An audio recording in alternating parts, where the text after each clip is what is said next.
On est de retour ce matin à la Verrerie d'Art tout vert pour rencontrer l'artiste régional Giuseppe Benedetto. La dernière fois, on avait exploré un peu l'aspect boutique, on avait soufflé du verre. Cette semaine, on va découvrir le volet économusée et on va en profiter également pour tailler de la pierre. Alors, venez-vous-en.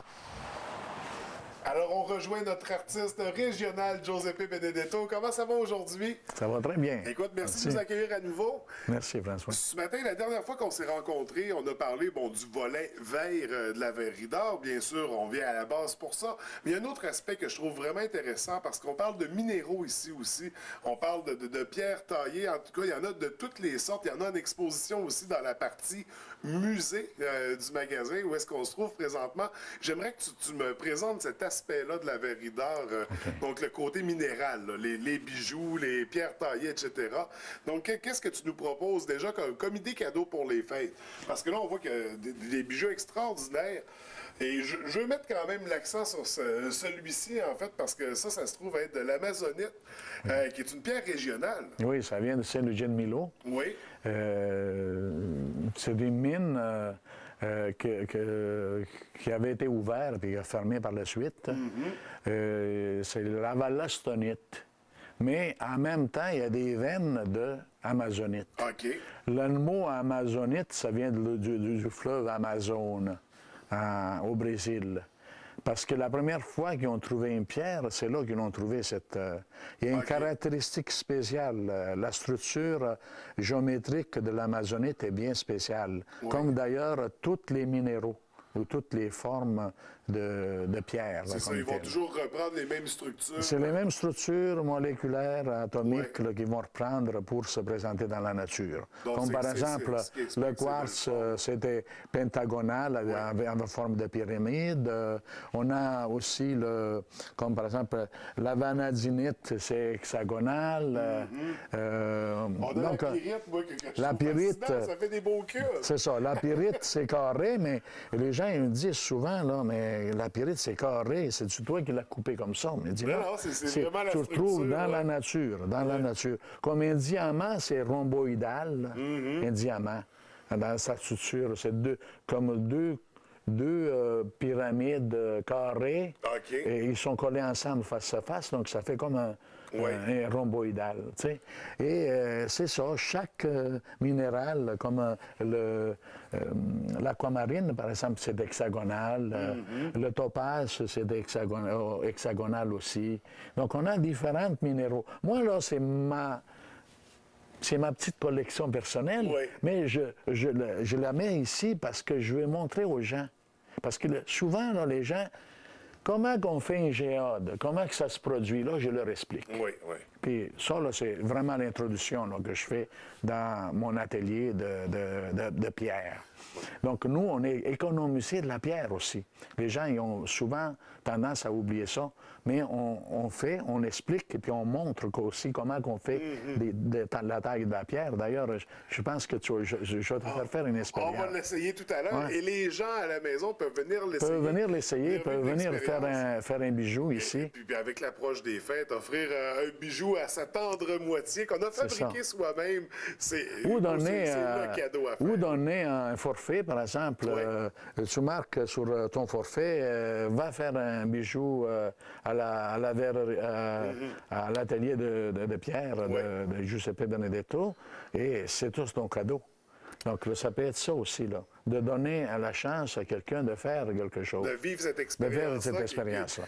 Parce que c'est pas donné, c'est pas accessible à tous. C'est vraiment fun de pouvoir... Parce que ça coûte trop cher, s'équiper, là. On a des machines ici là, qui fonctionnent au diamant. Et il faut calculer entre peut-être 4 500 à 5 000 par la machine. Donc là, quelqu'un ne s'achète pas quelque chose pour vivre une expérience. Il faut aussi bien de venir ici. Oui, mais s'il veut en faire par la suite, il peut en faire, il peut s'équiper. Mais l'objectif, c'est de faire vivre une expérience. Il y a beaucoup de touristes qui viennent ici, justement, qui vivent cette expérience-là. Et ils partent d'une façon extraordinaire. Moi, avant de faire du verre, de souffler du verre, j'étais sculpteur de pierre. Il y a beaucoup de gens qui ne peuvent pas s'imaginer ça, mais je faisais de la sculpture avec des pierres. OK? Et je faisais de la peinture déjà. Et quand j'ai commencé à faire, quand j'ai fait ma maîtrise en sculpture de pierre, j'ai voulu intégrer le verre. Et c'est comme ça que l'aventure du verre soufflé a commencé. OK? Mais ça commence à partir de la pierre. Et curieusement, là, la pierre, là, ça vient du fond de la terre. Ouais. Ça a monté comme des montagnes. Ouais. Et c'est la pression, c'est les volcans, et ça fait partie du feu. Et le mélange dans les pierres, c'est le même que dans le verre. Donc, c'est ça. On travaille toujours avec le même matériel. Mais amené différemment, c'est vraiment très intéressant. Le côté, par exemple, pierre que je travaille ici, c'est fait taillé à froid, avec de l'eau.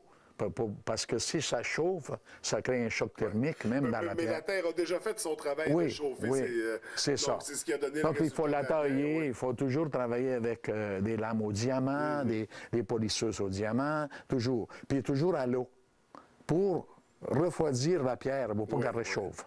OK? Donc là, c'est comme ça. Et tantôt, tu avais parlé de l'amazonite. Oui. Ça, c'est une pierre extraordinaire que le monde ne connaisse pas beaucoup là, dans la région. C'est régional. En plus de donner des beaux bijoux, c'est ça. C'est très local, c'est très régional comme. Moi, je travaille beaucoup cette pierre-là parce que je l'aime beaucoup. La couleur, ça me fait penser à certaines pierres qu'on retrouve à travers le monde. Puis c'est aussi, je pense à la République dominicaine, l'Arimar, qui ressemble beaucoup à ça. Et c'est une pierre qui est très recherchée là-bas, parce qu'il n'y en a pas beaucoup. Là. Ici, on a la chance d'avoir ça. Mais je travaille aussi les améthystes, je travaille l'œil de tigre, la rhodochrosite, la labradorite. Oui, la labradorite. Et je veux qu'on fasse une parenthèse, parce que je trouve ça extraordinaire. Ça, ça se trouve être un tronc d'arbre qui a été pétrifié, c'est ça? Ça, ça se produit, là, ce phénomène-là, là, quand il y a un arbre qui tombe dans la vase, puis après ça, il est recouvert par la vase des tonnes de vase. Ça compresse autour de l'arbre. Par la suite, l'arbre, là, avec des millions d'années, il disparaît. Il reste le vide, puis des infiltrations de silice, il s'en va dedans. Qu'est-ce qui crée la couleur? C'est les mêmes couleurs qui sont créées dans le verre avec les oxydes métalliques. C'est complètement... Et donc là, vous voyez, là, c'est... C'est génial, c'est extraordinaire. C'est l'écorce de l'arbre. Et donc là, ça fait comme c'était un moule. Comme, par exemple, quand on s'en va, je sais pas, peut-être qu'il y en a qui ont vu des reportages comme ça à Pompéi, quand il y a eu l'éruption, que ça a tout enseveli les gens. La poussière du volcan, là, il a tombé sur le monde. Et ils sont restés là, ils sont pétrifiés là. Et ils ont laissé les vides. OK? Mais si on aurait attendu encore des milliers d'années, ces vides-là, ils seraient devenus la pierre. OK? Mais là, les autres, là, pour montrer aux gens qu'il y a des vides dedans, ils ont coulé du plâtre dedans. Et quand ils sortent le personnage, ils sortent exactement le personnage comme s'il avait été dans la position où est-ce qu'il était quand il était décédé à cause du volcan. T'sais, donc là, tu vois, c'est un peu comme ça que ça se crée une pièce comme ça. C'est la même chose pour les squelettes de dinosaures. Et quand on a une géode, c'est la même chose aussi. Dans une géode, ça prend un vide. Si ça n'a pas de vide, par exemple, le granit qu'on a ici dans la région, il y a beaucoup de silice dedans. Mais la silice est prise dans la matière. Il ne peut pas se développer en cristal. Il peut se développer en cristal juste quand il y a un vide. Donc là, il va pousser pentagonal, pyramidal, puis il va prendre la couleur de l'ambiance qui est autour, c'est-à-dire les oxydes qui est autour. Si, par exemple, la silice, il y a du manganèse à l'intérieur, il va être améthyste. Mais si la silice, ça va être telle autre couleur, elle va être telle autre couleur. Et on a des couleurs qui sont foncées, comme la quartz enfumée, on a du transparent, on en a aussi, c'est du quartz rose, comme ça. Donc là, ça prend la couleur de ce qui est autour. Et là, Giuseppe, tu nous fais vraiment vivre le côté économusée de la verrerie. Parce que là, c'est ça, parce que c'est des tas d'informations. Les gens viennent. Toi, tu es un passionné de ça, des minéraux, t'en apprends. Mais là, malheureusement, je vais nous arrêter pour cet aspect-là, juste pour regarder rapidement encore, parce qu'on va aller vivre l'expérience ensemble. Tu vas me faire tailler de la pierre. Exact. Un minéral quelconque. Mais là, je voulais qu'on ait un peu dans ce coin-ci. J'aimerais ça te faire tailler une amazonite. Ah oui, ça serait vraiment Donc là, ça faire serait un truc vraiment intéressant. régional. Oui. Giuseppe, on va aller par ici parce que tout à l'heure, en visitant, moi, j'ai vu des choses qui me fascinent complètement. Ici, les pierres, là, on retrouve des paysages dans ces pierres-là. C'est quoi exactement? Parce que c'est fait naturellement. Oui, ça, là, mettons que moi, là, j'ai le don d'aller vraiment trouver ces choses-là. Parce que j'ai l'œil averti. Oui. Donc là, quand je regarde une pierre, je vois déjà des choses dedans. Hein, comme dans les nuages. Oui, c'est ça. Et donc là, quand je regarde la pierre, on la mouille, la pierre, pour détecter s'il y a des choses qui sont intéressantes. Ressortir, Mais au départ, il faut gagner une certaine dureté. Et une pierre, pour qu'elle soit vraiment intéressante à travailler, il faut que dans l'échelle de mots, qui est de 1 à 10, 1 étant le gypse, puis 10 le diamant. Ouais. Donc, il faut aller dans les 6, 6,5, 7. Le 7, c'est le quartz. Si tu montes plus haut, ça peut être un petit peu plus, par exemple, le topaz ou des choses comme ça qui sont un petit peu plus dures. Difficile à travailler. Oui, c'est plus difficile à travailler, donc ça prend plus de... Et ça prend aussi du diamant pour travailler. Toutes les pierres, ils se travaillent au diamant, sauf nécessairement le gypse qu'on peut travailler avec un couteau. T'sais. Mais dans les pierres paysages, on peut retrouver à l'intérieur des dessins qui font penser vraiment à un paysage. Ah, littéralement. Et si tu es capable d'avoir l'œil averti, tu vas choisir ton bijou par rapport au dessin qui est déjà dans la pierre. Qui va nous inspirer dans la pièce. Dans la pierre. Écoute, c'est magnifique, c'est fascinant.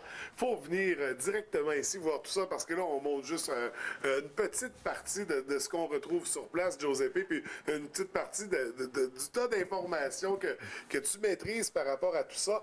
Là, il nous reste encore un peu de temps, mais on veut vivre l'expérience. Alors, on va se diriger du côté de l'atelier. On va aller fabriquer un bijou ensemble. D'accord. Alors, on y va tout de suite?